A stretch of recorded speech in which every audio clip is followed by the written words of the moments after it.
This is just a sample of the audiobook. To get the complete audiobook, access the link posted in the first comment. 19 years after Heidi Allen's kidnapping, my investigator and I were knee-deep in mud looking for her remains. On that day, as we trudged through the woods, I had no idea the case would devour my life for the next 5 years. I wore 2-inch heels with my pantsuit. My foot sank deep in the mud. Just great, I thought. My feet were getting soaked, and I had mud splattered on my pants. Damn it, Dick, do you even know what you're looking for? My investigator, Dick Howman, was focused intently on his phone, glasses barely on the tip of his nose. He didn't answer. He didn't hear me.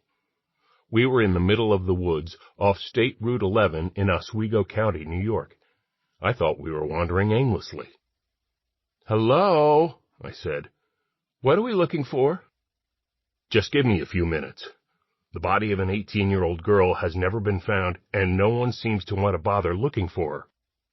I knew his law enforcement training had kicked in. He was on a mission.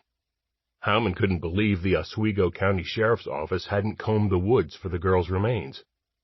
I saw his point, but how did it become our job?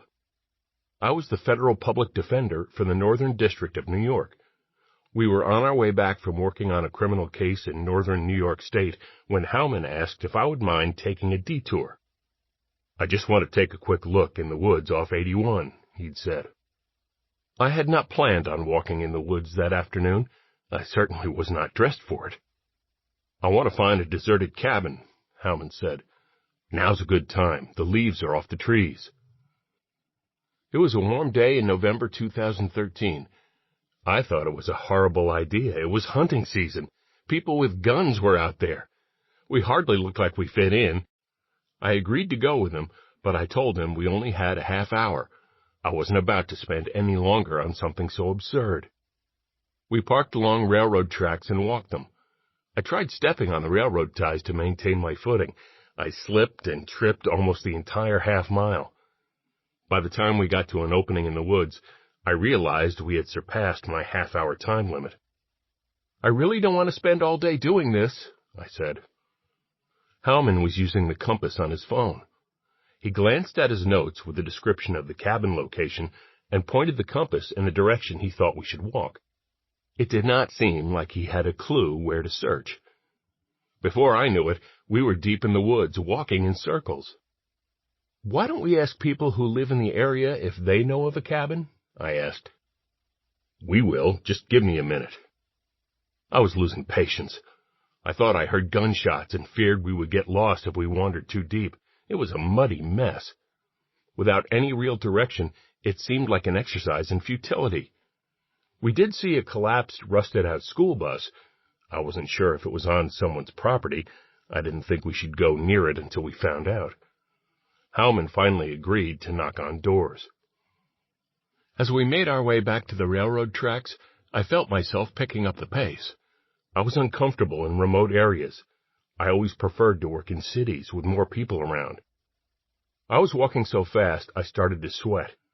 Howman was falling behind. I looked back at him. "Why do you drag your leg when you walk?"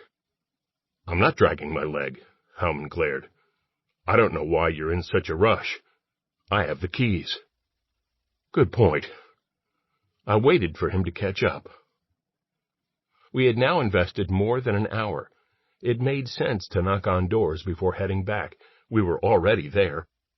We drove up to a house where an elderly man was standing in his yard. Howman got out and approached him.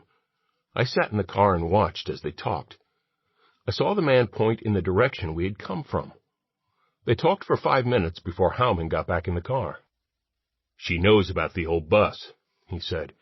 "It's on her property, and she mentioned a cabin. It's down the road further in the woods, but it collapsed long before the abduction. She thought it could not be the right place." "She? I thought you were talking to a man." "Yeah, I thought she was a he until I got closer." Howman thought she was a nice lady. She was happy to answer his questions.